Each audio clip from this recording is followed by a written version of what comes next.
Hi hello నమస్తే welcome back to my channel Surya Mounika. నేను last వీడియోలో చెప్పినట్టే ఈరోజు గుడికి సంబంధించిన వీడియోతో వచ్చేసాను. అసలు మేము ఊరు ఎందుకు వెళ్ళాము, గుడికి సంబంధించి కొన్ని పూజలు ఉంటే అటెండ్ అవ్వడానికి వెళ్ళామని చెప్పాను. లాస్ట్ వీడియో ఎవరైనా చూడకపోతే ఖచ్చితంగా చూడండి.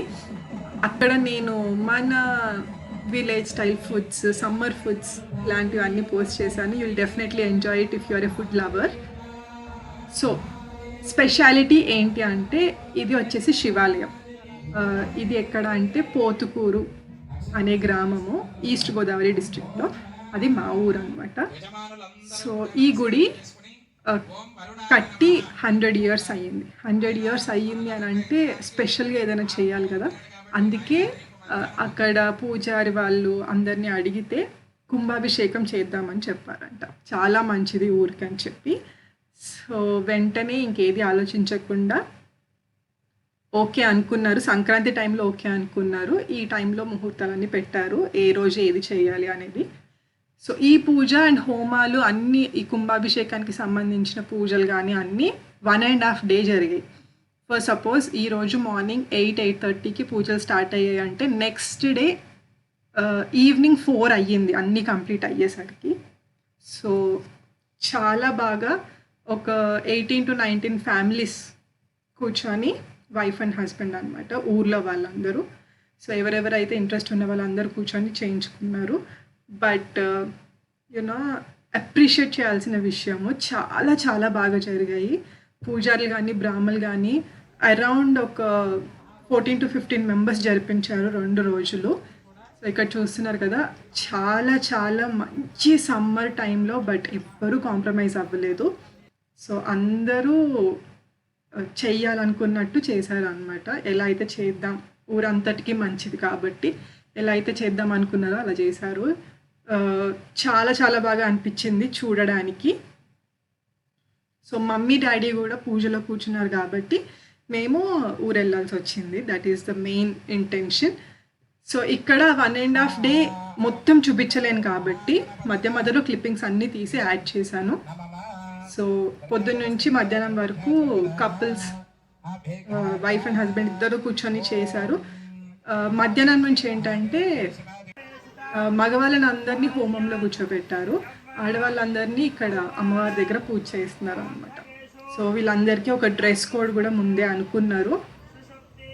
సో మెన్స్ అందరూ కూడా పంచల్లో ఉండాలి అండ్ ఆడవాళ్ళందరూ కూడా ఇలా చీరలు ఒక పర్టికులర్ డిజైనే అందరికీ అన్నట్టు ముందే తీసేసుకున్నారు. సో మధ్యాహ్నం అంతా ఇది అయ్యింది. ఇక్కడ ప్రిపరేషన్స్ వచ్చేసి ఈవినింగ్ కళ్యాణం జరిగింది. అది కూడా చాలా చాలా బాగా అయ్యింది కళ్యాణము. అక్కడికి వచ్చిన మన పూజారి వాళ్ళందరూ కూడా ఎలా అంటే ప్రతిదీ చేసే ముందు ఎందుకు చేస్తున్నాము అనేది ఎక్స్ప్లెయిన్ చేస్తూ చేశారు. That is what we need. అంటే అలా చేస్తూ వెళ్ళిపోతే మనకు అర్థం కాదు కదా, ఎందుకు చేస్తారు ఏంటి, what is the story behind it అనేది మనకు అర్థం కాదు కదా. చూసారా, మధ్యాహ్నం స్టార్ట్ చేశారు హోమాలు, మీరు చూస్తే డార్క్ అయిపోయింది, నైట్ వరకు అవుతూనే ఉన్నాయి. బట్ మేము చెయ్యలేము అని ఎవ్వరు అనకుండా అందరు చాలా నీట్గా చేశారు. ఇక్కడ కళ్యాణం ముందు జరుగుతున్నాయి అన్నమాట. ఇక్కడ చూస్తే మన భీమేశ్వర స్వామి అంటారు ఈ శివాలయంలో శివుడిని. సో శివుడికి అండ్ అమ్మవారికి పెళ్ళి కదా కళ్యాణం అంటే. సో సెపరేట్ రూమ్స్ అనమాట. పెళ్లి కొడుకు రూమ్ అన్నట్టు, అటు సైడ్ పెళ్లి కూతురు రూమ్ అన్నట్టు సెపరేట్గా కట్టారు. ఎంత క్యూట్గా ఉన్నాయంటే చాలా చాలా బాగున్నాయి చూడ్డానికి. అండ్ ఆ డెకార్ కానీ, అమ్మవారిని డెకార్ చేయడం కానీ అవన్నీ చాలా బాగా చేశారు. ఇక్కడ వచ్చేసి మెయిన్ ఏంటంటే అంకురార్పణ అని చేస్తారు పెళ్ళికి ముందు ఆడపిల్ల సైడ్. సో అమ్మవారి తరపున అంటే పెళ్లి కూతురు తరపున ఇద్దరు కూర్చున్నారు పూజారి వాళ్ళు, అంటే వాళ్ళ కూతుర్ని ఇచ్చి చేస్తున్నాము అన్నట్టు. సో అంకురార్పణ చేసి గౌరీ పూజ చేసి అప్పుడు కళ్యాణం స్టార్ట్ చేస్తాం కదా. సేమ్ ఎలా అయితే అవుతాయో మనకి పెళ్ళిళ్ళు అలానే అవుతుంది. ఇంకొక main attractive thing, special thing ఏంటంటే ఇవన్నీ చూస్తున్నారు కదా, ఇవన్నీ ఒక 12 నదీ జలాల వాటర్ అన్నమాట కుంభాభిషేకం చేయడానికి. మీరు పైన చూస్తే కృష్ణా నది, కావేరీ నది, గోదావరి నది, అలా పుష్కరాలకి 12 సంవత్సరాలకి ఎలా అయితే వస్తాయో అలా 12 నదుల జలాలు వాటర్ తెచ్చారు కుంభాభిషేకం అప్పుడు. కుంభాభిషేకం అంటే మీకు తెలిసిందే, గుడి పైన గోపురానికి అభిషేకం చేస్తారు. సో అక్కడ నుంచి తెచ్చిన నీళ్ళు అనమాట, ఒక్కొక్కటి ఒక్కొక్క నది నుంచి తెచ్చిన నీళ్ళు. సో ఇది ఈవినింగ్ అందరం కూర్చున్నాం కళ్యాణానికి. చాలా చాలా బాగా అయింది. We thoroughly enjoyed it.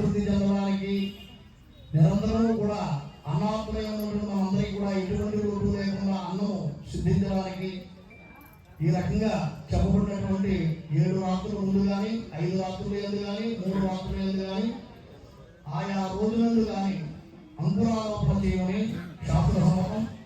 అటువంటి అంకురారోపణ మన వైదికులలో ప్రతి బ్రాహ్మణ క్షత్రియ వైశ్యాది ఈ 3 రోజులు తప్పనిసరిగా ఆచరిస్తూ ఉంటాం. ఆ విధానంగానే దేవతా కళ్యాణం కూడా పాంచానిక దీక్షలో భాగంగా 5 రోజుల పాటు జరిగేటువంటి కళ్యాణ మహోత్సవం.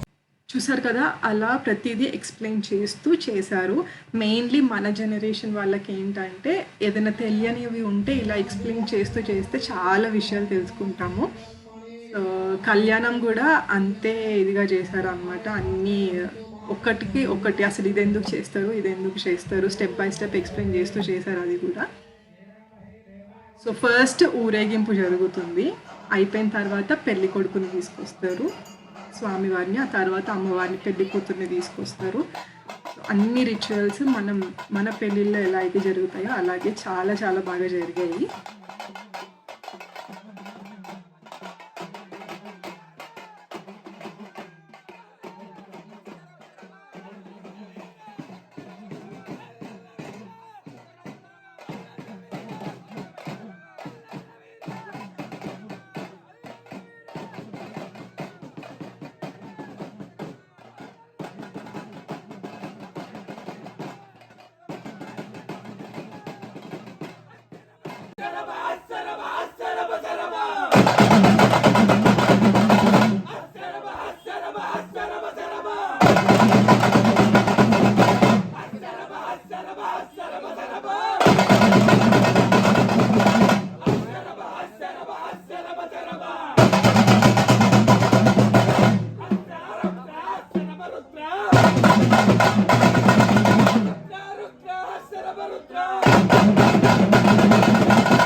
సో చూస్తున్నారు కదా, ఫస్ట్ డే అయితే మార్నింగ్ పూజలు,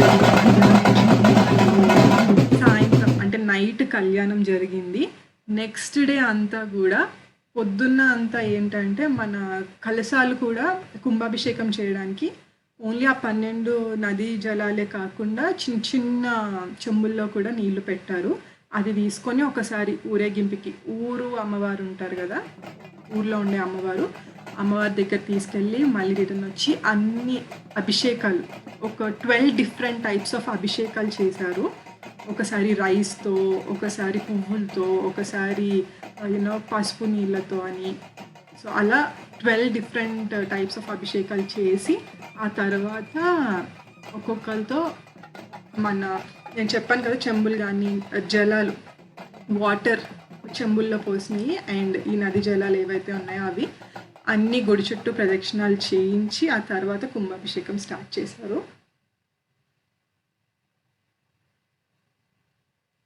సో ఎవరెవరైతే పూజలో కూర్చున్నారో ముందు రోజు నుంచి వాళ్ళైతే ప్రతి ఒక్క ఈవెంట్ ఏదైతే జరుగుతుందో అన్నిటిలో ఉండాలి.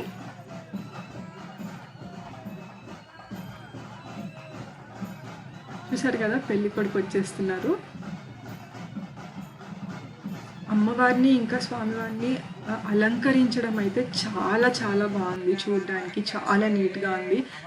సో మీరు ముందు చూస్తే అమ్మవారి జడ కూడా చాలా బాగా కనిపిస్తుంది మనకి. చూడండి, అంటే ఆపోజిట్లో పెడతారు కాబట్టి మనకి బ్యాక్ నుంచి చూస్తున్నాం కదా, ఆ జడ చూసారా ఎంత బాగా కనిపిస్తుందో. మామూలుగా మన మానవ వివాహం చేసినప్పుడు కన్యాదానం చేయాలనుకోండి, ఆ కన్యాదానం చేస్తే కొంతమందికి ఇప్పుడు విషయం తెలుసుకొని కన్యాదానం చేస్తారు తప్ప పూర్వం కన్యాదానం కొంతమందికి మాకు ఆనవాయి లేదండి, ఇవన్నీ తప్పించుకోవడం మాటలంతే, ఏమీ కాదు, చేయడం ఓపిక లేక.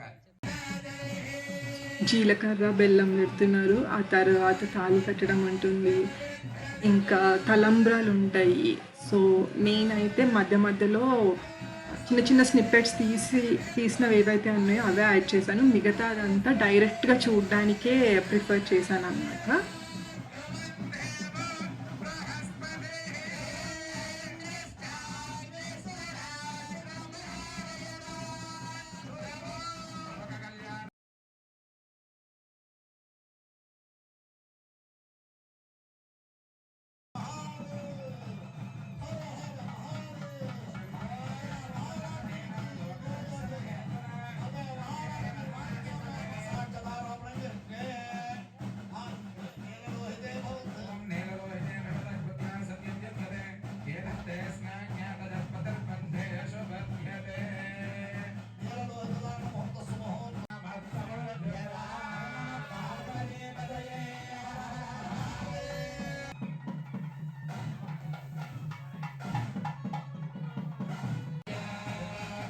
సో అనడం ఏంటంటే, కళ్యాణం చూడాలంటే చాలా అదృష్టం ఉండాలి అని అంటారు. నేను చూసింది మీకు కూడా చూపించాలని చెప్పి చూపించాను. ఐ హోప్ మీరు ఎంజాయ్ చేస్తున్నారు.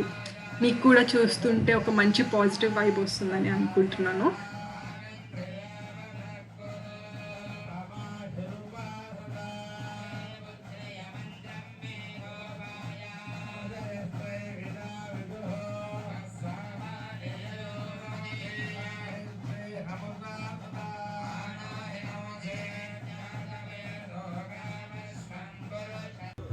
అలా అయిపోయిన తర్వాత, కళ్యాణం అయిపోయిన తర్వాత, ఇది నెక్స్ట్ డే అనమాట. కళ్యాణం అయ్యేసరికి ఆ రోజు నైట్ 11:30 వరకు అయిపోయింది. నెక్స్ట్ డే మార్నింగ్ కూడా మళ్ళీ పూజలన్నీ అయిన తర్వాత, ఒక 2 hours పూజలు అయిన తర్వాత ఇలా కలశాలు ఏవైతే ఉన్నాయో ఆ కలశాలు అన్నీ పట్టుకొని మన ఊరి దేవత దగ్గరికి అందరం వెళ్ళి ఒకసారి అక్కడ చూపించి మళ్ళీ రిటర్న్ వచ్చి ఇక్కడ మిగతా ప్రాసెస్ అంతా స్టార్ట్ చేస్తారు.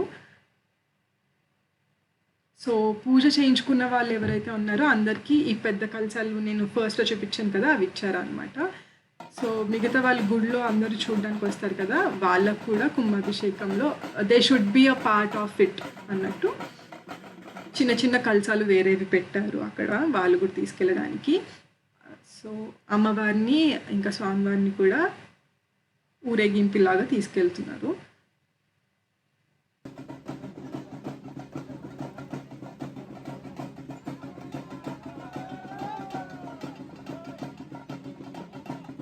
అండ్ ఇంకొకటి ఏంటంటే, ఈ గుడి ఎదురుగానే ఒక చెరువు ఉంటుంది. ఆ చెరువు మధ్యలో కూడా శివుడి విగ్రహం ఉంటుంది. చాలా చాలా బాగుంటుంది. చుట్టూ కొబ్బరి చెట్లు ఉంటాయి. చూసారు కదా, ఊరంతా వెళ్తున్నారు ఊరేగింపుకి. సో ఇక్కడ నుంచి కొంచెం ముందుకి అమ్మవారి గుడి ఉంటుంది, అక్కడికి తీసుకెళ్ళి మళ్ళీ రిటర్న్ వస్తున్నాము. రిటర్న్ వచ్చిన తర్వాత కూడా ఇంకప్పుడు స్టార్ట్ అయ్యాయి అన్నమాట అభిషేకాలు 1 by 1. అందరం గుడి లోపల శివుడి విగ్రహం ఏదైతే ఉంటుందో, శివలింగం ఏదైతే ఉంటుందో అక్కడ జరుగుతున్నాయి. ఇక్కడ చూసారా, ఇది మొత్తం అన్నంతో చేస్తున్నారు అభిషేకం. సో అలా 12 types అయిన తర్వాత దెన్ మన కుంభాభిషేకం మెయిన్ స్టార్ట్ అయింది. పైన కట్టారు అన్ని కర్రలు, ఎక్కి గోపురానికి అభిషేకం చేయాలి కదా అన్ని నీళ్ళు. సో అది వేయడానికి పైకి కట్టారు అనమాట. సో ఇవి మిగతా గుళ్ళో దర్శనానికి ఎవరైతే వచ్చారో, కూర్చొని పూజలు చూడడానికి ఎవరైతే వచ్చారో వాళ్ళందరూ తీసుకొని ప్రదక్షిణాలు చేసి అక్కడ ఉన్న వాళ్ళకి అందిస్తే పైకి ఆ పైన గోపురానికి అభిషేకం చేస్తారు. అండ్ ఇంకొకటి ఏంటంటే, ఈ కుంభాభిషేకం చేసినప్పుడు ఖచ్చితంగా వర్షం పడుతుంది ఆ రోజు అని అంటారు. సో అప్పటికే మీరు చూస్తే లైట్గా క్లౌడ్స్ ఫామ్ అవ్వడం స్టార్ట్ అయిందనమాట. సో స్కై అంతా కొంచెంగా క్లౌడ్స్ రావడం అలా స్టార్ట్ అయింది.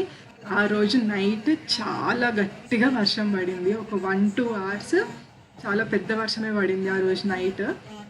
సో నేను అదే అనుకున్నాను, అదేంటి ఇక్కడ కుంభాభిషేకం చేస్తే అక్కడి నుంచి వర్షం అంటే, అదంతే, కొన్ని ఉంటాయి, మనం నమ్మాలి. అదేంటంటే మనం చూసే వరకు అవును నిజంగానే ఇలాంటివి ఉంటాయి అని చెప్పేసి నమ్మలేమన్నమాట. నేనైతే ఇదంతా చూడడం ద వెరీ ఫస్ట్ టైమ్, మొత్తం ఆ 2 days జర్నీ అంతా చూడడం ఫస్ట్ టైం. నాకు చాలా చాలా బాగా అనిపించింది, అందుకే మీతో షేర్ చేసుకున్నాను.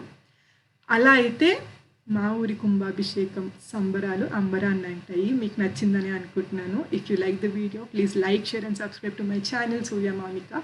మళ్ళీ ఒక మంచి వీడియోతో ముందుకు వచ్చేస్తాను. Until then guys, please keep smiling and stay hydrated in this summer. Bye bye.